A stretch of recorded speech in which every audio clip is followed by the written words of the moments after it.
All right, here he is.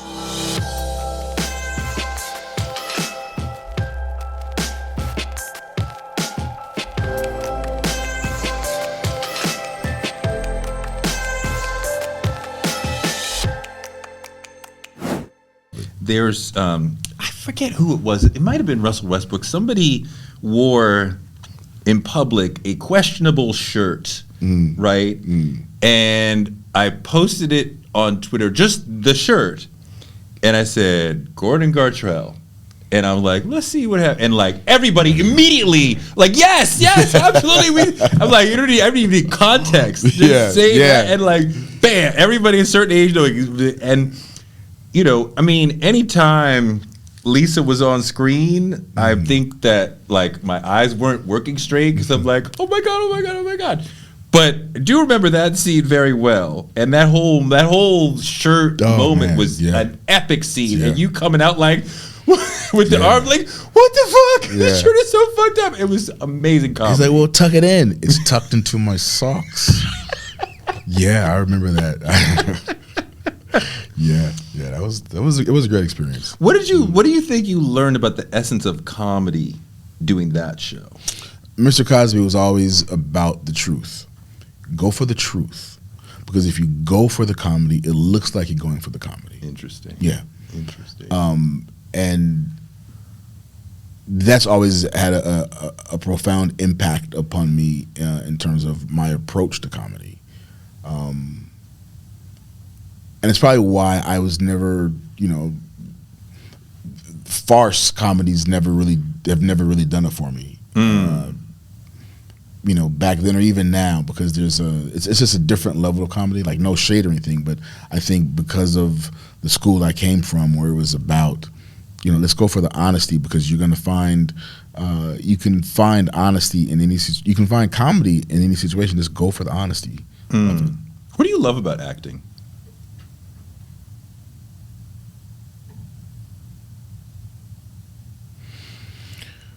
The opportunity to get inside someone else's head. To become somebody else. To be somebody else. So I enjoy that. But there are actors who are, much better than me and much stronger than me. But a lot of those actors need to be other people. Okay. Right? So I believe we live in a dysfunctional society, right? We're all dysfunctional individuals. And the thing that artists have is their art can be their scapegoat.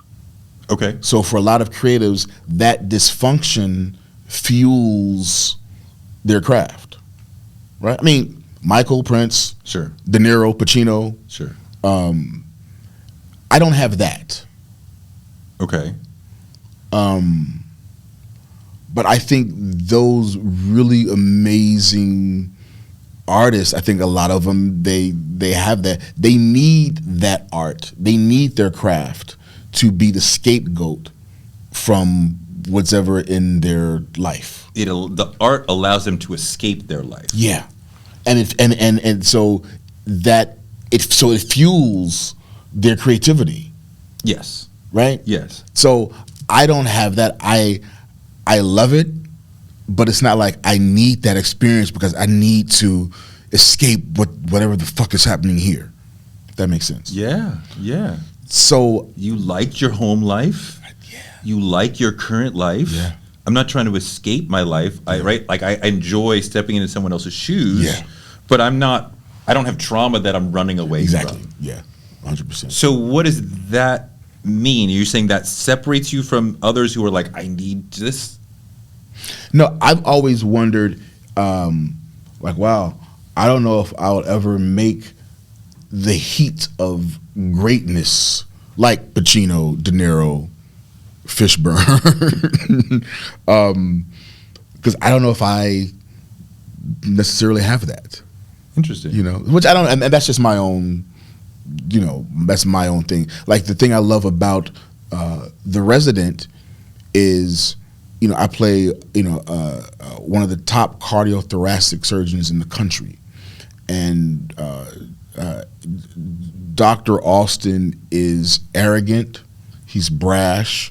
He's a dick. He doesn't care what you think about him. He's going to tell you the truth, and however it lands upon you, that's on you.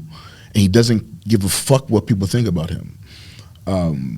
He is the guy I don't allow myself to be in real life. Right? So I love, and this is one of my, it's probably my most favorite character right now.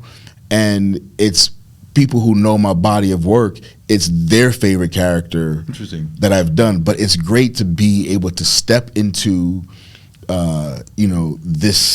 this role and like not give a fuck about what people think about me. Because as an artist, we want to be in that place where we don't want to care what people think about us.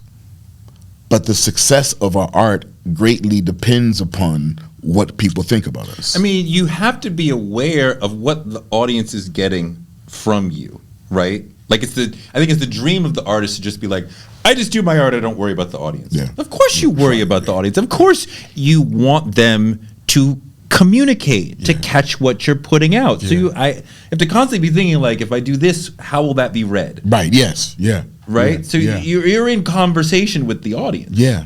Yeah, and if I say this might turn somebody, off, or this person might not like me if I say this. So to be able to step into, this character's shoes, who that's not even a thought. That thought never crosses his mind what someone thinks of him. Yeah. So I get to go in and I get to be a dick, and I get to do all the things that I don't do. What do you hate about acting? The politics. Of getting the role, or once you have the role? All of it. All of it. What does that mean, the politics?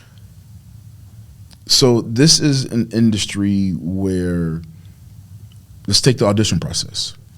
You come in and you have to bring your A game. Oh my God. Knowing that you may not get this role based on things that have nothing to do with your A game. You might be too tall, might be too short, might be too dark, might be too light. They may decide they want to go Hispanic, or they want to go woman. Or you may remind the casting director of their brother-in-law. Right? So you know that, but you still have to come in and bring your A game every single time. And your A game gets rejected day after day after day. As much as I have worked, I've been fortunate. Tons of shows. Right. I've got a great track record, right? Yeah. I'm fortunate and blessed enough to work as much as I've worked my career. I probably have an 85 to 90% rejection rate. Yeah. Yeah, that's about normal for a strong working actor. Yeah, so not daily, but 90% of the time I go into an audition, bring my A game, and I don't get it, not based on my A game. It's not a meritocracy. We're not looking for the best actor. Right? Theoretically, we are. Theoretically, but if you audition or you tried out for the Lakers, we are looking for the best shooting guard we can get. Yeah. If you try out for Star Trek 17, right? We're not looking for the best actor. Right. We're looking for somebody who fits into this group, but I won't make it that blanket of a statement.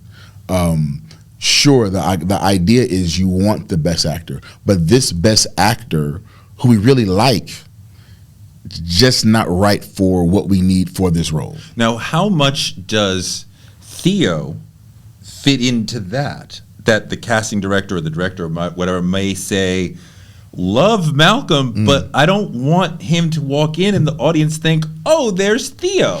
I'm sure that had worked against me.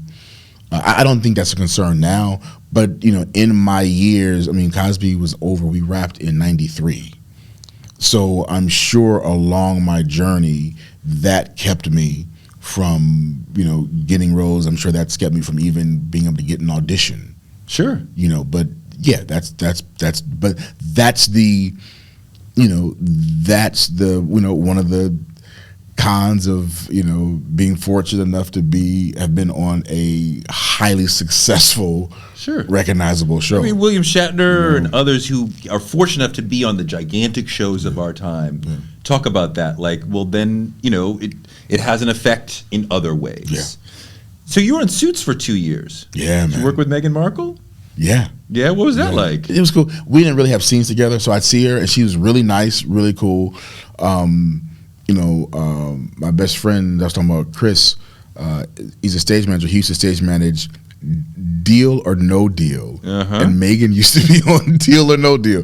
He's had more interaction with her than I did, but she was always cool. Let me ask you something. Did you know she was black? Yeah. I mean, I'm like, yo, I got black dar, so we see it. Yeah. But at the same time, like, I can see where a lot of people be like, I didn't know. Yeah. The great thing is that she knew. She knows. Yeah. No, she seems like an amazing chick.